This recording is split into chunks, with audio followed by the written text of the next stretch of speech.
Behind me is a $60,000 Kia. Could that possibly make any sense at all? Let's find out. Well, in terms of looks, I think the Kia's got that in its favor. It looks like a Jag up front. Chrome 19-inch wheels, a sleek, sophisticated shape. In fact, lots of people don't know what it is, and I think for the Kia, that's pretty good. One look at it and you know it's expensive and luxurious, and I think those are the most important factors. Its styling success. Inside, the appearance is all luxury, on par with some of the best cars in the business today. The ultra comfortable leather seats are of course all power adjustable. They have lumbar on the side. They're infinitely adjustable over here, plus they're also heated and ventilated. You get 2 memory settings. You can even adjust the size of the seat. That makes for a very comfortable seating position. The panoramic sunroof is so large that it can be enjoyed by both front and rear passengers. A nice luxury touch. You get a large, comfortable armrest that, of course, doubles as storage. You got a tray here and deeper storage here, plus a charger. Moving forward, you have controls for the rear sunshade.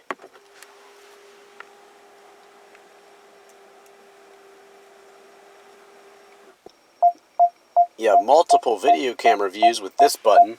Check it out.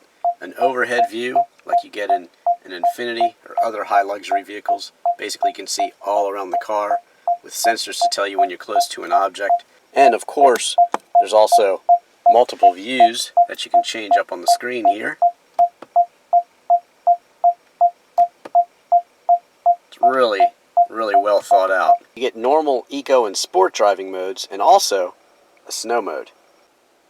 This interface is similar to BMW's, and basically it's not a touchscreen, but you can control everything with this knob by turning it or pressing it, and you have other menu settings here that lets you get to other menus very quickly using these side buttons and the main menu here.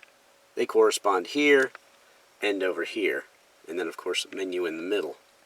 So unfortunately it's not a touchscreen, but you can get to anything you want to get to rather quickly using these controls. I still would prefer a touchscreen though. Pressing UVO basically brings up apps that are similar to GM's OnStar in terms of safety.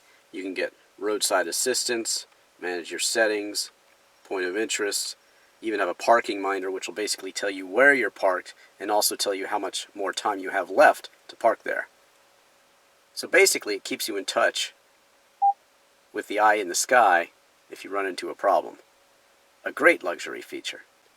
Moving forward, you get this shifter, which is unfortunately also BMW-like. It does take some getting used to, and occasionally you go ahead and shift it into neutral by mistake, but you can get used to it.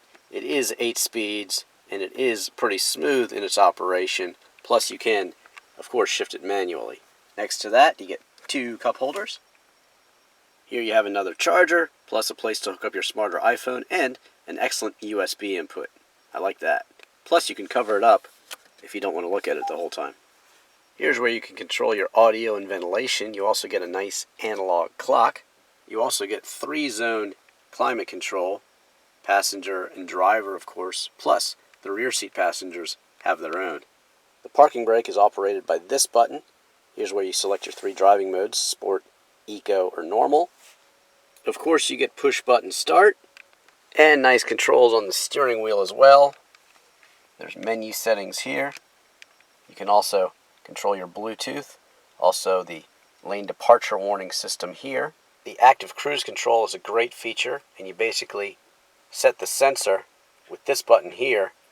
You can program it so you're close to the car in front of you or further away with a larger space cushion.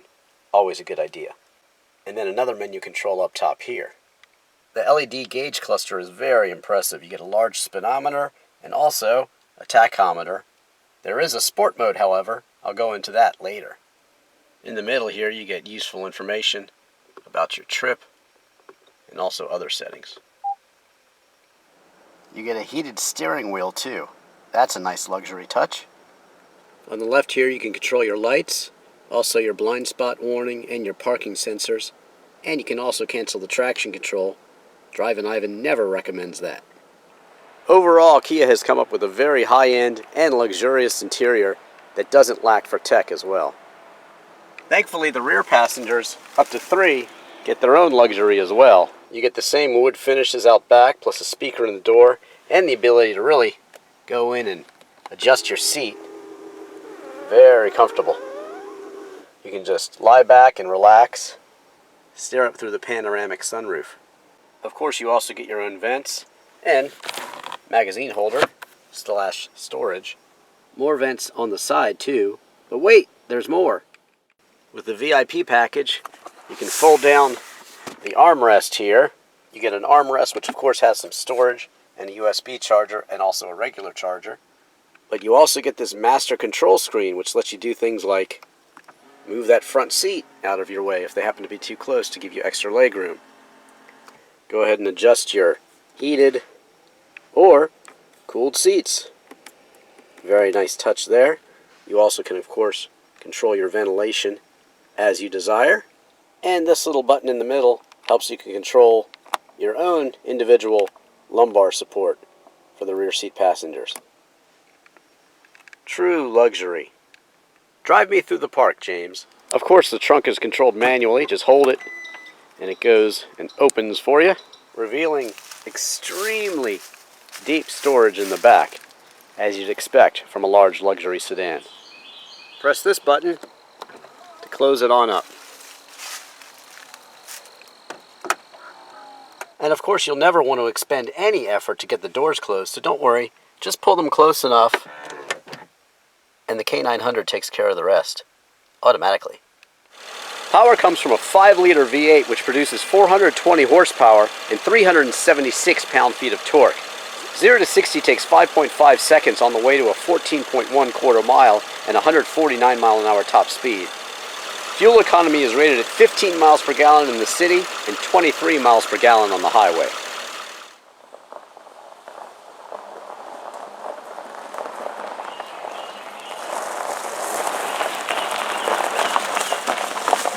Pricing for the Kia K900 starts out at $60,400. Now with the $6,000 VIP package, which includes adaptive cruise control, automatic closing doors, 12.3-inch LCD digital instrument cluster, heads-up display, exterior cameras, and power reclining and ventilated rear seats, you're out the dealer door at $66,400. Now, for comparison's sake, you're basically looking at the Lexus LS starting out at $72,000 and the BMW 7 Series starting out at $74,000 and the Mercedes S-Class starting out at $94,000. Now, bear in mind, those other luxury cars come with 0 options. You'll end up darn near close to 6 figures in those other cars to get features close to that of those in the K900. Now, you might be saying to yourself, well, the Kia K900 and the Hyundai Equus are basically extremely similar cars, and they are, but actually, they have different suspensions. The K900 here has a multi-link suspension, and the Hyundai Equus rides on an air suspension. You can look for my review of the Hyundai Equus elsewhere on YouTube. So I've just settled in behind the wheel of the Kia K900, and it is like after being out of town for a long time, going back home and getting into your favorite chair. A comfortable plush chair. I'm in traffic, you know, it's kind of going between the speed limit and about 20 miles an hour under. That doesn't matter. You just set the adaptive cruise control to the top speed that you want, and it'll do the rest. If the car in front of you slows down, it'll slow down too. There's a nice barrier that you can set between close and far to give you a nice space cushion. You should always keep a very good space cushion when driving. It's very important. Also, always check your rearview mirror. Check all your mirrors. You got to know what's going on at all times. A little safety note. But anyway, the Kia K900 here is just so comfortable. It does feel extremely similar to the Lexus LS400, which I've recently reviewed. You can check out my review of that one. But the LS is way more expensive. So the Kia K900, much like the Hyundai Equus, which I've also reviewed, its sister car, are really bargains. And they're bargains in the way that Infiniti and Lexus used to be back in the late 80s, early 90s when they first launched. They were the alternative to BMW, Mercedes, and Audi. And at the time, they were the bargains, but now they're just as accepted as BMW and Mercedes. In fact, this Kia K900 is more quiet at idle than the Mercedes S550, and guess what? It's also more quiet than the Mercedes S550 at full throttle. It's just a bit of a whir.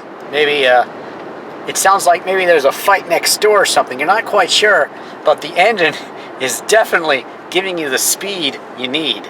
It's just doing it in a quiet, sophisticated way. I've always said that Kia is very good at copying the competition. They take a little of this and a little of that and they make it their own. One thing I've noticed that I don't think they should have copied is BMW's transmission stock. It's almost like the Priuses in a way. It's very electronic and it's hard to master. Now, you get used to it, but I just don't think that's the best way to engage a transmission in a car, and I think for future generations I'd like to see that issue addressed. But in terms of ride quality, comfort, speed, luxury items, and tech, well, they're really on par with any other car out there in the business, even at the highest echelon. Sport mode brings up these cool gauges, giving you your exact digital speed and digital RPMs too. It also quickens throttle response and tightens up the steering a bit, but it does not change the suspension. No paddle shifters, but I don't miss them as long as I can shift here. Beautiful racetrack left turn right here. Brake, turn in, accelerate out. Traction control stops the back end and makes sure you get up the road safely. So the traction control is very effective here. You certainly have the power to kick the rear wheels out if you want to, so you have to be careful. I never recommend turning the traction control off. The night look. Very nice. Perfect blend of colors here. Easy on the eyes. I just wish they wouldn't have gone with so much red down here, but the infotainment screen, the clock, and the gauges really look nice. And I also love that heads-up display. Keeps you alerted if cars are in your blind spots, and keeps you alerted of navigation turns too. Very nice. Now it's a bit rainy out today, and you've got a lot of power with the V8, and I did stab it in a corner just to see what would happen, and it took a second, hesitated, and then it laid off. In other words, it lost traction for a bit, but then it said and then it just took away the horsepower and it straightened itself out. So the driver intrusions on this car are not designed to act like a true sports sedan, but they are designed to keep you safe, and that's really what you want. If you want the performance of an M sports sedan, well, you know, this car is not it. But if you want the luxury of the BMW 7 Series, well, this car has a lot of it, not quite everything.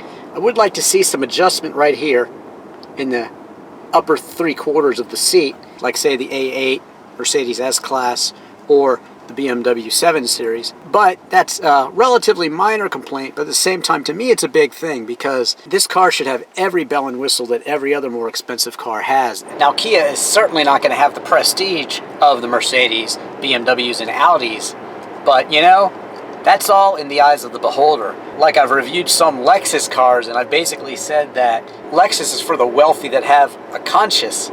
Maybe the Kia is for the nouveau riche. Maybe those that, you know, they got a little bit of money and they want to buy themselves something nice, but they don't want to spend insane amounts of money. Now, $60,000 plus for a car by many is of course considered to be insane money, but to get this level of luxury from other cars, you're really creeping up very close to, if not well over, $100,000. So the Kia K900 is definitely a deal. People that are going to buy the status symbols, they're going to buy the status symbols. End of story. But Kia really gives you all of the things that those cars give you at about half the price. It is just such a quiet, comfortable environment inside this Kia. There might be traffic outside, there might be stress around you, there might be cars cutting you off left and right, but fortunately, the Kia has your back. It'll slow you down, and it'll tell you if you're going to change lanes and there's someone in your way. It's got parking sensors, it's got cameras all around. It really keeps you aware of everything that's going on. But, you know, the sound system sounds really good. It's a surround sound system, and it just sounds great, so you can just kick back, relax, get into your music, turn the heated or cooled seats on, and it really is a stress-free environment, even in stressful situations. And I really love driving a very luxurious car. Most manufacturers are going for a more sporty ride quality these days. That means stiffer suspension. That means you don't get this floating on a magic carpet sensation that you get in the K900. You get more of a, okay, we're ready for this turn, we're ready for that turn. It's kind of hyper. Now, don't get me wrong. I love sports cars. I love classic sports cars, new sports cars. I just reviewed the Miata. Check out my review of that one. I also have a classic Porsche 911. I love driving a sports car. I love shifting for myself. But there's a time and place for that. I would love a car like this K900 to be my daily commuter because it's just so relaxing. It's so comfortable.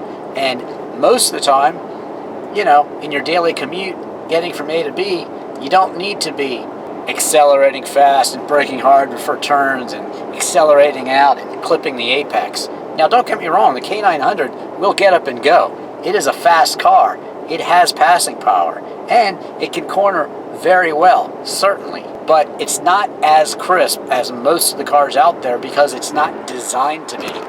This is a car for comfort. This is a car like the classic American Cadillacs, perhaps. It's a car like, of course, the Lincolns, the Lincoln Town Car. It's a car like a Rolls Royce even. It's that quality of superb ride. And you just don't find that every day. Cars that I've driven lately that are actually close, that I think are sprung more for comfort rather than sport, are cars like the Ford Fusion. That's a very comfortable car. But when you are behind the wheel of this K900, you may as well be behind the wheel of a Lexus LS. The cars feel extremely similar. And its sister car, the Hyundai Equus, the same thing. If you blindfolded the lay person and put them behind the wheel of each car, they couldn't tell it apart in terms of the drive. They're very, very similar. Kia has done a great job of engineering the K900, and there really is nothing like owning a true luxury automobile and enjoying that level of sophistication and comfort all during your daily stressful commute. Go ahead, spoil yourself.